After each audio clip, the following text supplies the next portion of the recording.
starting with the best and ending with epic. Welcome to another Leaks review. This last week on Illuvium Showcase, Andrew and Dimitri started with an update that's been hot on everyone's mind.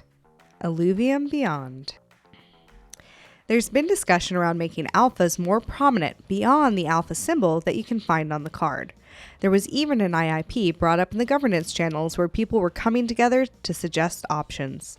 While some of the options from the Discord were cool, I'm personally happy to see the team give us a subtle design. I never thought they needed any extra flash beyond the symbol, but that might just be because there wasn't really anything more back when I collected Pokemon cards.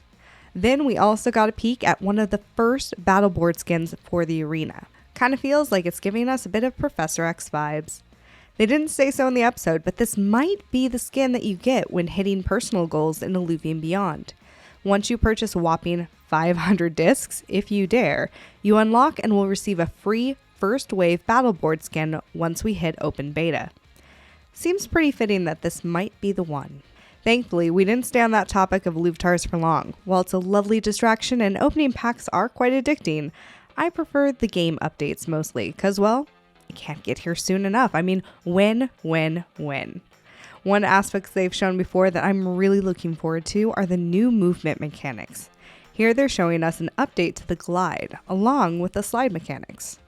Mostly the team is working on adding in those fine details. Here you can notice with the bubble, for example, when you walk through, it ripples, or if you were to shoot at it, it'll make some sort of motion, making it really feel more realistic.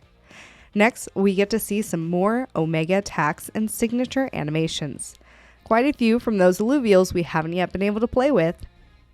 Not mentioned in the showcase, but a little birdie on the inside told me that an update to survival with some of these new characters is happening very soon. Love-hate relationship with that term, soon, am I right? Now here, honestly, I can't quite put my finger on it, but the Poodle Moth Omega just doesn't sit quite right. Maybe it's that he's gliding across the board rather than flapping his wings. Maybe it's the sound. Honestly, I was actually so confused from what I expected that I went and searched for Poodle Moth flight videos on YouTube. Luckily, the internet did not disappoint.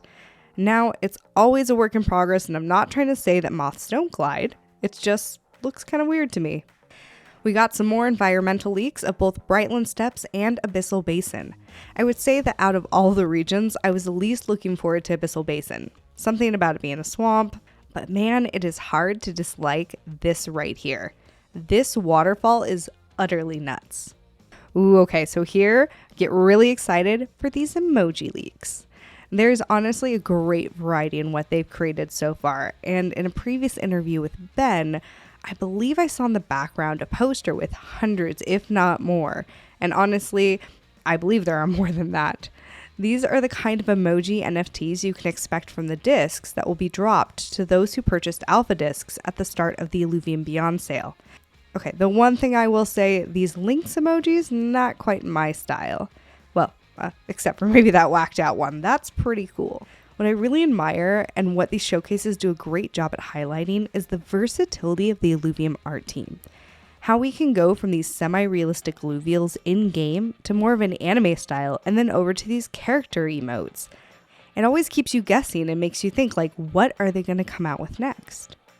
Oh, now here, in the last few showcases, we've been seeing a lot of work-in-progress skins for Mozart. Honestly, at this point, almost too much. We need to get on to the next topic.